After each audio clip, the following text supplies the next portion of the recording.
Hi friends, welcome to my channel. This is Physics Guna. Please subscribe my channel. Today I would like to explain some more important bits for our competitive examinations. Okay.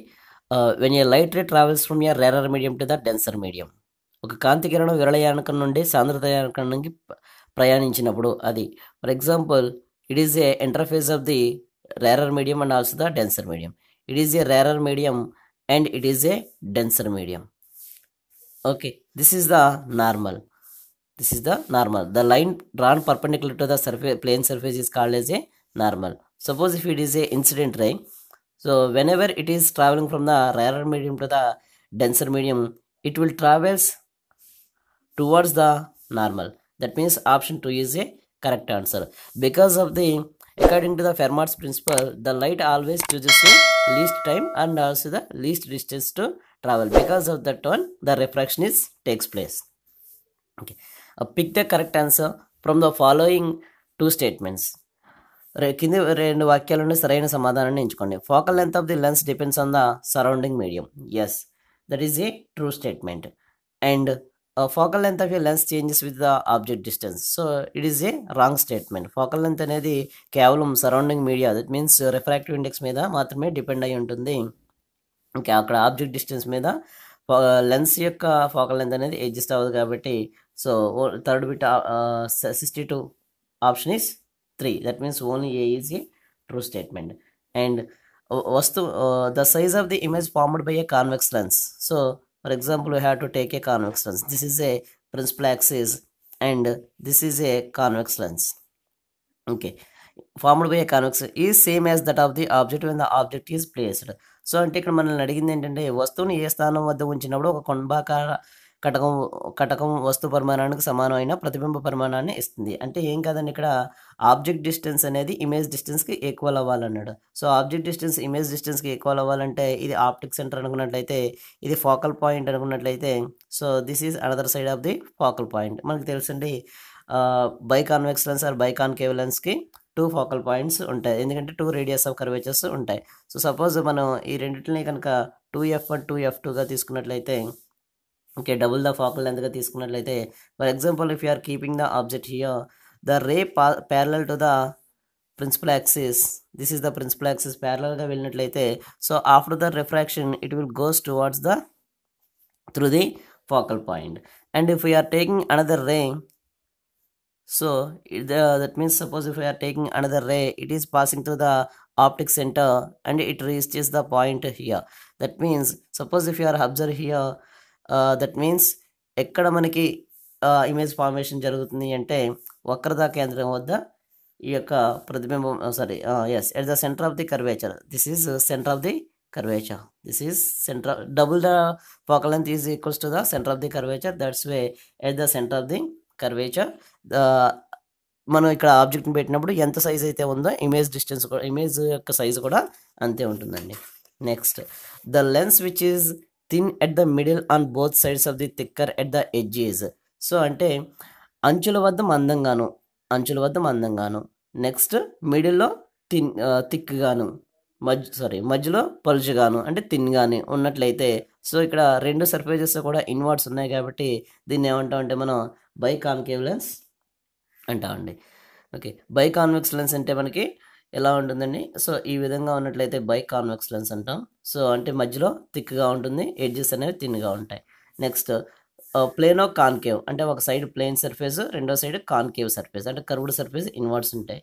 Okay, so this is the diagram for this one. And concavo convex అంటే ఒక side మనకి రెండు curved surfaces ఉంటాయి, so ఈ విధంగా ఉంటే concave అండి. So this is the by concave lens. If 40 centimeters each is the object and image distance respectively for a convex lens, then the focal length is. So that means మనకి ఇచ్చిన data ఏంటంటే, okay ఇక్కడ చేద్దామండి, 65 solution. Object distance is u equals to 40 centimeters and also image distance is also a 40 centimeters. What is the focal length? What is the formula for that? 1 by f equals to 1 by u plus 1 by v. That equals to 1 by 40 plus 1 by 40. Therefore 1 by f equals to LCM 40, 1 plus 1, that equals to 2 by 40. 2 by 40 means 2 by 20. Therefore, suppose if we take the reciprocal f equals to 20 centimeters, that means 65 bit. Third option is a correct answer. And the function of the rods of the retina is, okay, రెటినాలో ఉండు దండాలు చేయ పని. So దండాలు అనేవి మనకి ఏం చేస్తాయంటే ఇంటెన్సిటీ ఆఫ్ లైట్ని రికగ్నైజ్ చేస్తాయండి. అదే కోన్స్ అనేవి కలర్ని ఐడెంటిఫై చేయడం అనేది జరుగుతుందండి. సో అంటే identify the colour of light, this is the task by the cones. Next, the maximum and minimum focal length of the eye lens respectively. The maximum and minimum that means కంటి కటకం యొక్క గరిష్ట and కనిష్ట అభ్యంతరాలు వరుసగా 2.5 centimetres to 2.27 centimetres. 2.5 centimetres అనేది జనరల్గా మనకి రెటీనాకి I లెన్స్కి మధ్యలో ఉన్న డిస్టెన్స్ అండి. సో అది ఇన్ బిట్వీన్ 2.5 to 2.27 వ్యారీ అవుతూ ఉంటుంది. A doctor advise to use 4D lens. The focal length of the lens is, that means the formula is power equals to 100 by f, 100 by f.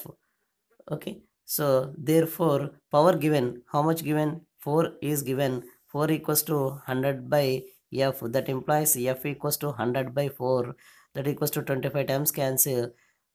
The option is 25 centimeter, that means 68 bit.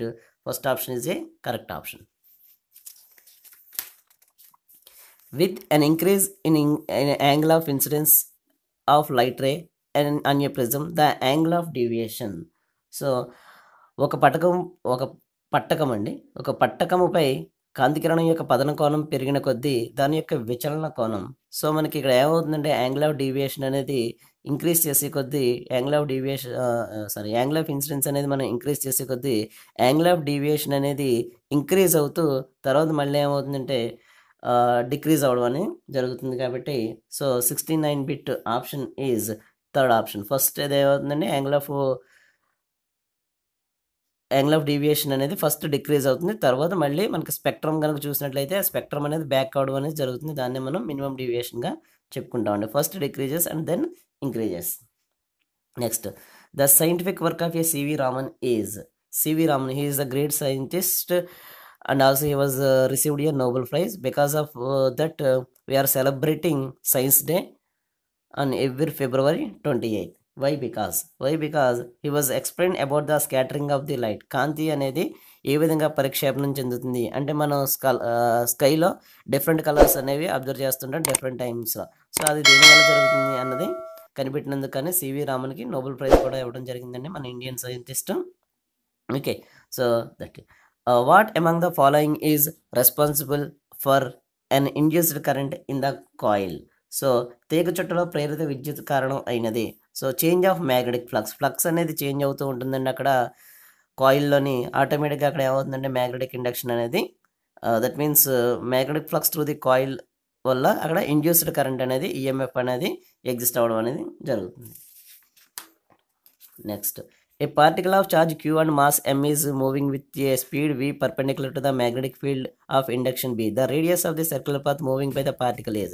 m ద్రవ్యరాశి, q విద్యుదావేశం కలిగిన ఒక కణం, b ప్రేరణ కలిగిన అయస్కాంత క్షేత్రానికి లంబ దిశలో కదులుతుంది. ఆ కణం ప్రయాణించే వృత్తాకార మార్గం యొక్క వ్యాసార్థం. Actually forces are equals to qvb and mv² by r.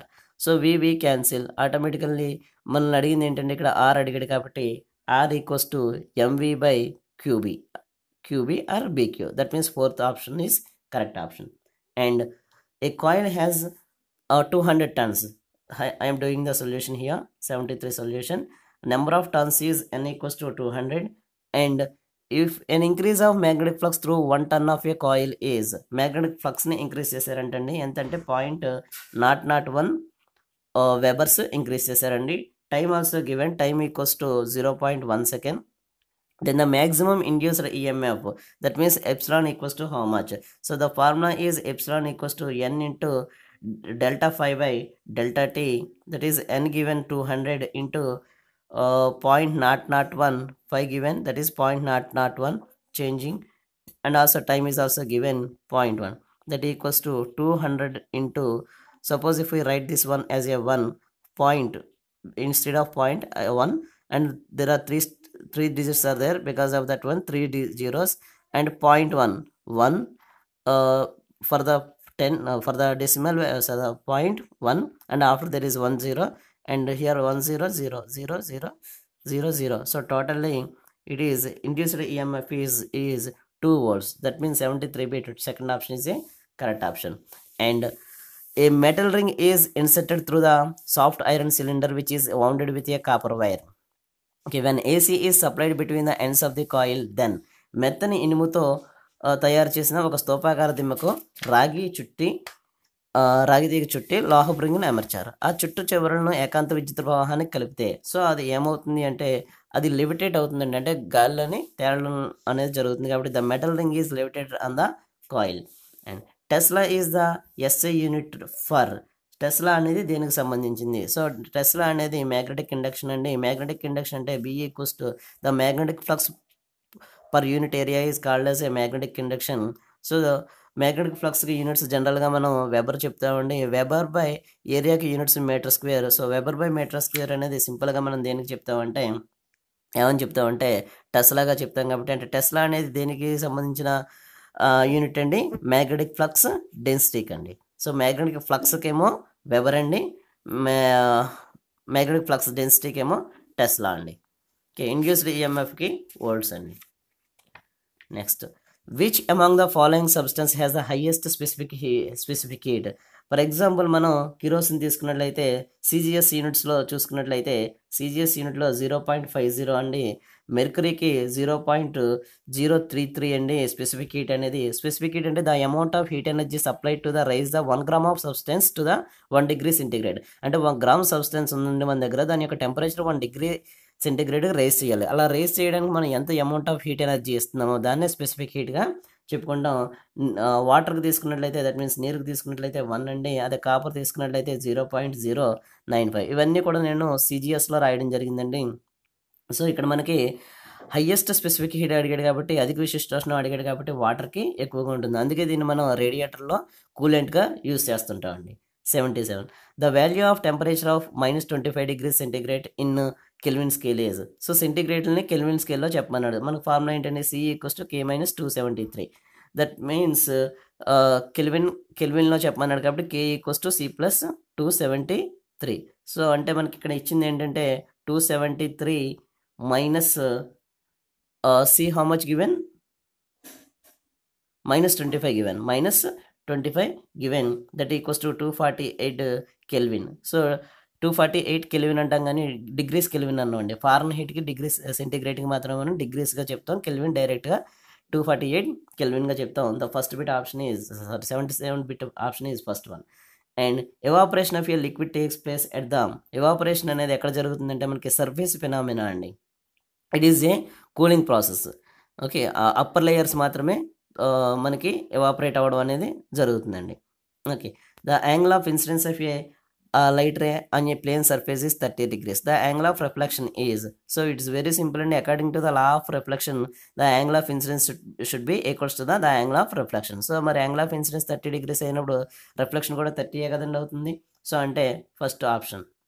Okay, laws of రిఫ్లెక్షన్లో ఫస్ట్ లా అండి, the angle of incidence should be equals to the angle of reflection. అంటే పతన కోణం అనేది పరావర్తన కోణానికి equal. And next, the nature of the image formed by a concave mirror when the object is placed between mirror and focus. So ఇక్కడ మనం ఏం చేసామంటే ఆబ్జెక్ట్ని, the nature of image formed by concave మిర్రర్లో మనం ఏం చేసామంటే ఆబ్జెక్ట్ని మిర్రర్కి ఫోకస్కి మధ్యలో ప్లేస్ చేసామండి. సో ఆ విధంగా మనం ప్లేస్ చేసినట్లయితే అక్కడ ఏమవుతుందంటే వర్చువల్ ఇమేజ్ అనేది ఎగ్జిస్ట్ అవుతుందండి. సో అదేవిధంగా ఎరెక్టెడ్ ఇమేజ్ అనేది ఎగ్జిస్ట్ అవుతుందండి. సో జనరల్గా మనకి ఇక్కడ ఈ మిర్రర్స్ అనేవి, ఇలాంటి మిర్రర్స్ తీసుకున్నట్లయితే కాన్కేవ్ మిర్రర్ తీసుకున్నట్లయితే ఎక్స్టెండెడ్ రేస్ అనే, అంటే ఆ రేస్ని బ్యాక్ సైడ్కి మనం తీసుకున్నట్లయితే అక్కడ ఇమేజ్ ఫార్మేషన్ అనేది జరుగుతుందండి. అలా జరిగితే దాన్ని మనం వర్చువల్ ఇమేజ్గా చెప్పుకుంటాం. The radius of curvature of a concave mirror is 50 centimeters. అంటే 81 solution. The radius given, how much given? That is R = 50 centimeters. So its focal length is, పుటాకార దర్పణం యొక్క వక్రతా వ్యాసార్థం. వక్రతా వ్యాసార్థాన్ని R తో డినోట్ చేస్తాం. దాని యొక్క నాభ్యంతరం ఎంత అంటే F = ఎంత. So what is the formula? F = R/2. అంటే మన రేడియస్ ఆఫ్ కర్వేచర్కి ఫోకల్ లెంత్ అనేది రేడియస్ ఆఫ్ కర్వేచర్కి ఫోకల్ లెంత్ అనేది 2 టైమ్స్ ఉంటుంది కాబట్టి so F equals to 25 centimeters. That means 81. Second bit is a correct answer. And 82. క్రింది వాటిలో గడియారాన్ని రిపేర్ చేయడంలో ఉపయోగపడేది ఏంటి? So convex mirror, concave mirror, concave lens, convex lens. So lens use చేస్తారండి. మిర్రర్స్ అనేవి రిఫ్లెక్టింగ్ సర్ఫేసెస్ ఉంటాయండి. లెన్స్ అంటే ట్రాన్స్పరెంట్ మీడియమ్స్ అండి. సో కాన్వెక్స్ లెన్స్ అనేది మనకి ఏం చేస్తుందంటే మ్యాగ్నిఫైయింగ్ చేసి కొంచెం పెద్దగా చూపిస్తుంది కాబట్టి కాన్వెక్స్ లెన్స్ని యూస్ చేయడం జరుగుతుందండి. సో ఒకసారి మళ్ళీ చెప్తున్నానండి, మిర్రర్ అనేది ఒక సైడ్ సిల్వర్ కోటెడ్ వేసి ఉండడం వల్ల ఓన్లీ రిఫ్లెక్టర్ సర్ఫేసెస్గానే యాక్ట్ చేస్తాయండి. అదే లెన్స్ అయితే తీసుకున్నట్లయితే both the sides are transparent. Out of those two maybe ఒక సర్ఫేస్ కానీ మనకి కర్వ్డ్ సర్ఫేస్ ఉండొచ్చు, లేదంటే రెండు కూడా కర్వ్డ్ సర్ఫేసెస్ ఉండొచ్చు లెన్స్లో. ఓకేనండి. The graph between the potential difference X axis and current on Y axis for a iron spoke at a constant temperature gives. So మనకి వోల్టేజ్కి కరెంట్కి గ్రాఫ్ డ్రా చేయమన్నాడండి. సో పొటెన్షియల్ డిఫరెన్స్ అంటే వోల్టేజ్ వి అండ్ కరెంట్ని I. So ఈ రెండింటికి కనుక graph draw చేసినట్లయితే మనకి ఏ విధంగా వస్తుందంటే ఈ విధంగా వస్తుందంటే, అంటే ఇక్కడ ఏం జరుగుతుందంటే it is passing through the origin. That means మూల బిందువు గుండా పోయే సరళ రేఖ.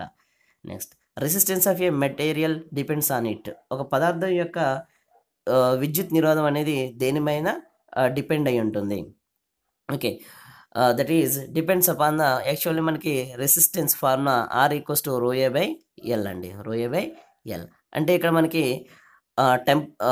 ఫస్ట్ లెంత్ మీద డిపెండ్ అయి ఉంటుంది. ఓకే, క్రాస్ సెక్షనల్ ఏరియా మీద డిపెండ్ అయి ఉంటుంది. అండ్ సో రెండు ఓకే కరెక్ట్ అయినాయి కాబట్టి ఉష్ణోగ్రత మీద కూడా డిపెండ్ అయి ఉంటుందండి. ఎలా అంటే సో టెంపరేచర్ అనేది రేస్ చేసేటప్పుడు ఆటమ్స్ అనేవి కొలిజన్లో ఎక్కువ పార్టిసిపేట్ చేస్తాయి కాబట్టి ఎలక్ట్రాన్స్ యొక్క మోషన్ అవి అపోజ్ చేస్తాయి కాబట్టి టెంపరేచర్ మీద కూడా డిపెండ్ అయి ఉంటాయి కాబట్టి సో 3 కరెక్ట్ కాబట్టి option 84 all of the above. Okay, so please don't think వీటిని టిక్ చేయడం వల్ల ఇది కరెక్ట్ అనుకోవద్దండి. సో నేను 1 by 1 ఎక్స్ప్లెయిన్ చేయడం టిక్ చేయను.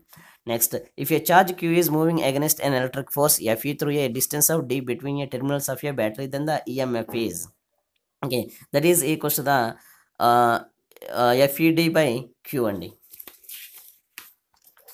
Two resistors of values x and x by 2 are connected in parallel combination. Their effective resistance is, x మరియు x by 2 అనే రెండు రెసిస్టెన్సెస్ ఉన్నాయండి.